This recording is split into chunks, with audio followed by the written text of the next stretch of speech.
Assalamualaikum warahmatullahi wabarakatuh. Perkenalkan, nama saya Setia Nugraha, kelas C, Prodi Penjas.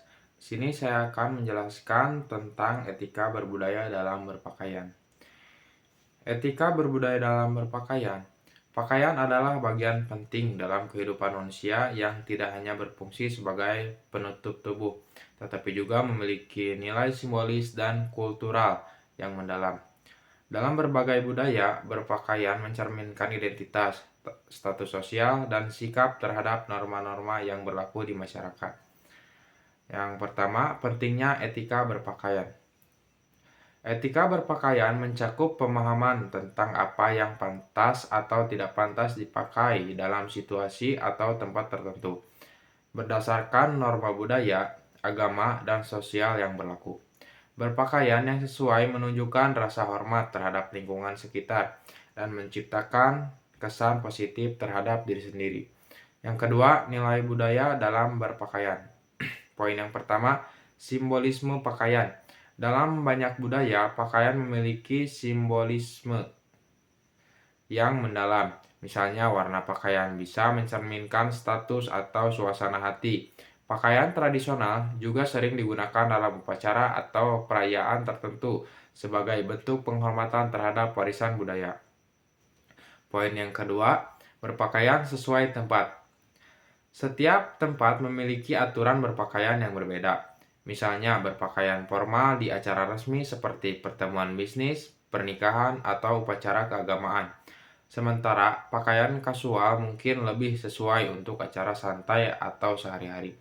Yang ketiga, ada etika berpakaian berdasarkan situasi. Poin yang pertama, lingkungan kerja. Berpakaian profesional di tempat kerja sangat penting untuk menunjukkan keseriusan dan rasa hormat terhadap pekerjaan.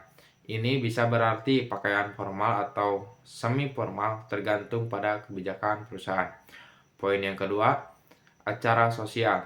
Untuk acara seperti pernikahan, pesta, atau reuni, penting untuk mengenakan pakaian yang sesuai dengan tema acara dan tidak menarik perhatian secara berlebihan. Pakaian yang terlalu santai atau terlalu mencolok bisa dianggap tidak sopan. Yang ketiga, tempat umum dan agama. Beberapa tempat, terutama yang memiliki nilai-nilai agama atau budaya yang kuat, mungkin mengharuskan pakaian yang lebih tertutup atau lebih formal. Misalnya, di tempat ibadah, seseorang biasanya diminta untuk mengenakan pakaian yang sopan dan tidak berlebihan. Yang keempat, etika berpakaian dalam konteks gender. Tata cara berpakaian untuk pria dan wanita. Di banyak budaya ada ekspektasi yang berbeda untuk pria dan wanita dalam hal berpakaian. Namun, saat ini ada banyak gerakan untuk menghapus batasan-batasan gender dalam berpakaian, mempromosikan kebebasan individu untuk mengekspresikan diri mereka tanpa batas. Yang kedua, sensitivitas terhadap perbedaan budaya. Ada pula etika berpakaian yang harus diperhatikan ketika berinteraksi dengan orang dari budaya lain. Sebagai contoh, dalam beberapa budaya Timur Tengah, perempuan diharapkan untuk mengenakan pakaian yang lebih tertutup. Sementara di negara barat, gaya berpakaian cenderung lebih bebas. Yang kelima, ada etika berpakaian di era modern. Poin pertama, kebebasan dalam berpakaian. Di era modern ini, terutama di negara-negara yang lebih liberal, kebebasan berekspresi melalui pakaian semakin dihargai. Namun penting untuk diingat bahwa meskipun kita memiliki kebebasan untuk berpakaian sesuai keinginan, kita tetap harus memperhatikan konteks sosial dan budaya di mana kita berada. Poin yang kedua, pengaruh media dan mode.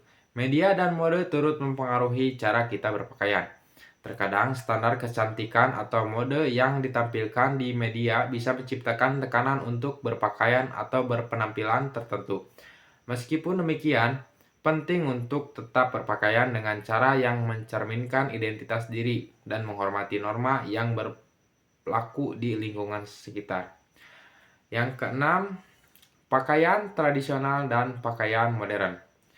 Di banyak negara, pakaian tradisional masih dipertahankan dan dikenakan. pada acara-acara tertentu seperti pernikahan, festival, atau perayaan budaya.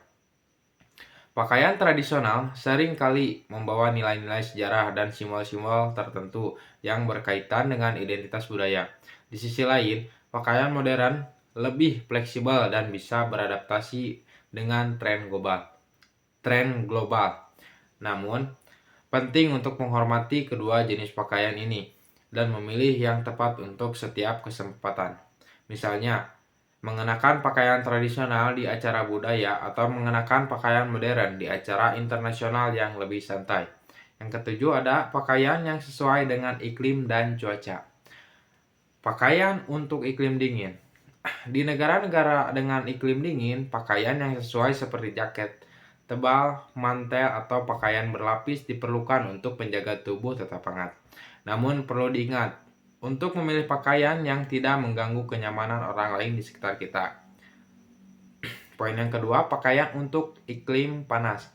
Di daerah tropis atau panas, pakaian yang ringan atau bernapas sangat dianjurkan.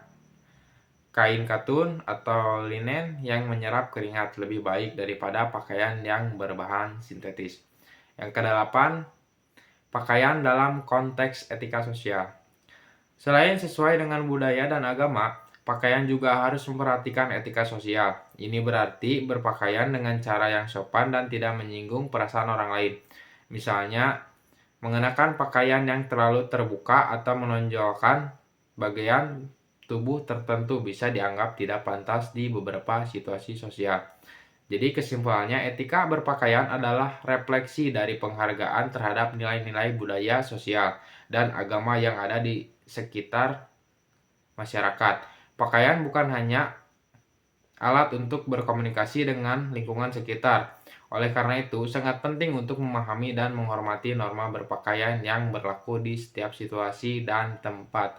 Mungkin sekian materi yang dapat saya sampaikan. Mohon maaf bila ada kesalahan. Wassalamualaikum warahmatullahi wabarakatuh.